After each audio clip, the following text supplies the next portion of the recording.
नमस्कार विद्यार्थियों, राजकीय महाविद्यालय बारा के यूट्यूब चैनल पर राजनीति विज्ञान विषय की इस ऑनलाइन कक्षा में आपका स्वागत है। हम राजनीति विज्ञान विषय में बीए भाग द्वितीय के सेकंड पेपर को अभी तक पढ़ रहे थे। इस पेपर का नाम है प्रमुख राजनीतिक व्यवस्थाएं। इसमें हमको 5 देशों के संविधान का अध्ययन करना है, जिसमें हम अभी तक ब्रिटेन का जो संविधान है उसके बारे में अध्ययन कर रहे थे। पिछले जो वीडियो थे उसमें हमने ब्रिटिश संविधान का अध्ययन करने का प्रयास किया था, और आज की इस वीडियो में हम ब्रिटिश संविधान को ही कंटिन्यू करेंगे, जिसमें हम इस वीडियो में ब्रिटिश कानून और न्याय व्यवस्था की क्या क्या विशेषताएं हैं उनके बारे में अध्ययन करने का प्रयास करेंगे।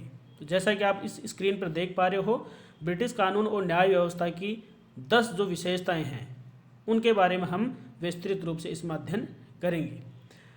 तो पहली जो ब्रिटिश कानून और न्याय व्यवस्था की विशेषता है वह है विधि का शासन और सभी व्यक्तियों के लिए एक ही प्रकार के न्यायालय।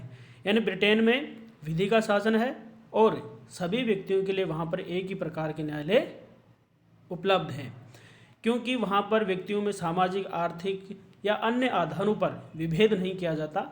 सभी व्यक्ति कानून के समक्ष क्या हैं, समान या बराबर माने जाते हैं। इसलिए सभी व्यक्तियों के लिए एक ही प्रकार के न्यायालय वहाँ पर उपलब्ध हैं। इसी प्रकार से ब्रिटेन में विधि का शासन पाया जाता है, रूल ऑफ लॉ।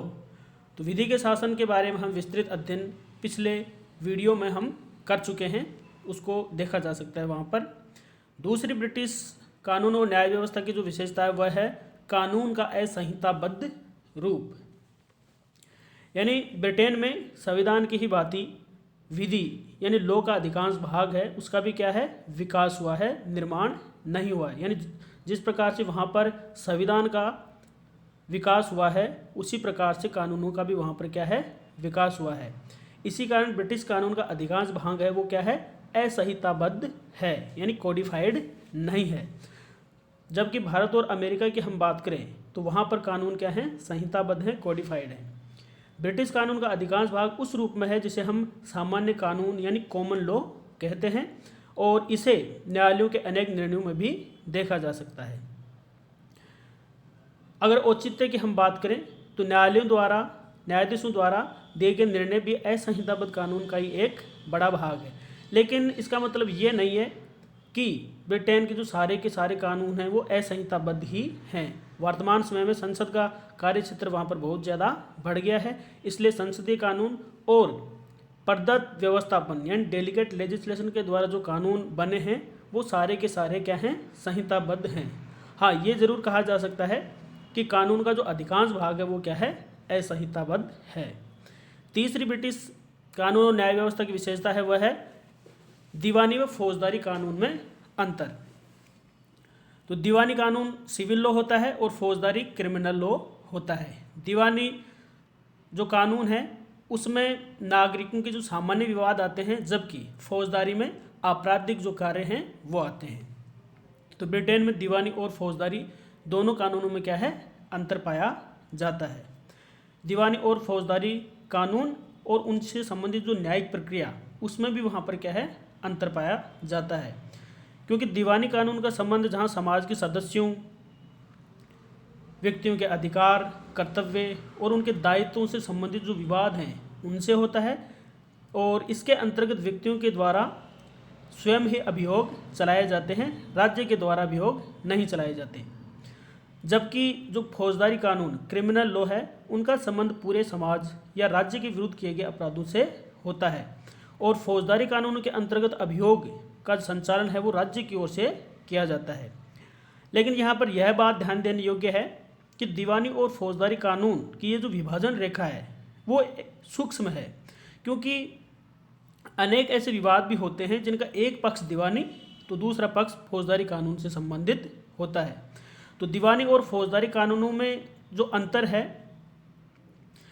मुख्य अंतर यही है कि ज्यूरी का प्रयोग है वो सामान्यतः फौजदारी अभियोगों में ही, फौजदारी जो अपराध हैं उनमें ही किया जाता है। यानी ब्रिटेन में ज्यूरी सिस्टम न्याय व्यवस्था में देखने को मिलता है, और ज्यूरी का प्रयोग सामान्यतः दीवानी कानूनों में नहीं किया जाता। मुख्यतः ये फौजदारी या क्रिमिनल लॉ के अंतर्गत ही ज्यूरी का प्रयोग किया जाता है। चौथी हम ब्रिटिश कानून और न्याय व्यवस्था की विशेषता की बात करें तो वह है न्यायपालिका की स्वतंत्रता। यानी वहाँ पर न्यायपालिका को व्यवस्थापिका और कार्यपालिका से एक तरह से क्या है, स्वतंत्र किया गया है।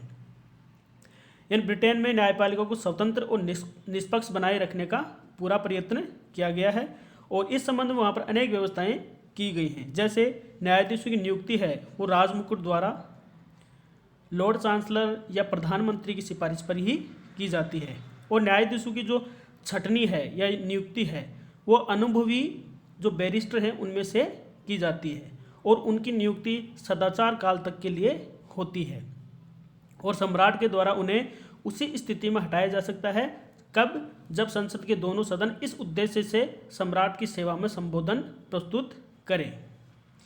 इसी तरह से वहाँ पर न्यायाधीशों के लिए पर्याप्त वेतन की व्यवस्था भी की गई है ताकि वे घूस, लोभ, लालच, रिश्वत इनसे बच सकें और वहाँ पर न्यायाधीशों का जो वेतन है वो संचित निधि पर भारित होने के कारण मतदान से बाहर है और संसद द्वारा उसमें कोई कमी भी नहीं की जा सकती। संसद में न्यायपालिका की स्वतंत्रता की बात करें तो वहाँ पर संसद में या उससे बाहर न्यायाधीशों की कोई आलोचना नहीं की जा सकती क्योंकि ऐसा करने वालों के विरुद्ध न्यायालय की अवमानना की कार्रवाई, कंटेम्प्ट ऑफ कोर्ट की कार्रवाई की जा सकती है। इसी प्रकार से सभी व्यक्तियों को निष्पक्ष न्याय वहाँ पर मिल सके इसके लिए भी कुछ व्यवस्थाएं की गई हैं। जैसे न्यायालय के द्वार सभी के लिए खुले हैं, वादी और प्रतिवादी दोनों अपना पक्ष प्रस्तुत करने के लिए वकील रख सकते हैं और उनके द्वारा ज्यूरी की भी मांग की जा सकती है। इसी प्रकार से वहाँ पर जो न्यायिक कार्यवाही है वो खुले तौर पर होती है और न्यायाधीश अपने निर्णय के पक्ष में तर्क प्रस्तुत करते हैं या न्यायाधीश जो भी निर्णय देते हैं उसके पक्ष में वो तर्क प्रस्तुत करते हैं कि उन्होंने वो निर्णय किन तर्कों के आधार पर दिया है। इसी तरह से न्यायाधीशों के निर्णय के विरुद्ध अपील करने का भी वहाँ पर क्या है, अधिकार है। तो इस प्रकार ब्रिटिश न्याय व्यवस्था वहाँ क्या है, स्वतंत्र और निष्पक्ष है और इस संबंध में प्रमुख राजनीति विज्ञानी जेनिंग्स ने कहा है कि ब्रिटिश न्यायाधीशों के विरुद्ध कभी भी पक्षपात, भ्रष्टाचार या राजनीतिक प्रभाव का आरोप नहीं लगाया जा सकता। तो विद्यार्थियों, अगर हम 2004 ईस्वी तक की बात करें तो ब्रिटिश न्यायपालिका की स्वतंत्रता में एक कमी बताई जाती थी। वो कमी ये थी कि न्यायपालिका व्यवस्थापिका और कार्यपालिका से वहाँ पर स्वतंत्र नहीं है। यह आरोप ब्रिटिश न्यायपालिका पर लगाया जाता था क्योंकि जो लॉर्ड चांसलर है, जो कि लोक सभा का सभापति और मंत्रिमंडल का सदस्य भी होता था, वो अंतिम अपीलीय न्यायालय का मुख्य न्यायाधीश होता था।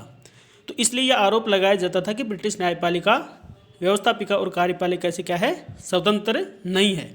लेकिन अब संवैधानिक सुधार अधिनियम 2005 के द्वारा इस स्थिति को सुधार लिया गया है, इस स्थिति को दूर कर दिया गया है क्योंकि 2005 के संवैधानिक सुधार अधिनियम के अंतर्गत ब्रिटेन में अब एक सर्वोच्च न्यायालय और इस सर्वोच्च न्यायालय में मुख्य न्यायाधीश सहित 12 न्यायाधीशों की व्यवस्था कर दी गई है।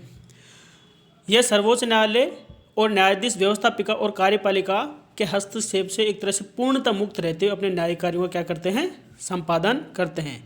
तो इस प्रकार से न्यायपालिका की स्वतंत्रता में अब सिद्धांत और व्यवहार दोनों ही रूपों में हम 100% वास्तविकता को देख सकते हैं। पांचवी जो ब्रिटिश कानून और न्याय व्यवस्था की विशेषता है वो है न्याय विभाग का सुव्यवस्थित संगठन। यानी ब्रिटेन की हम बात करें तो वहाँ पर 1873 से 1876 के बीच न्याय व्यवस्था में अनेक सुधार वहाँ पर किए गए, जिसके परिणाम स्वरूप वहाँ जो न्याय विभाग है, जुडिशियल डिपार्टमेंट है, उसको एक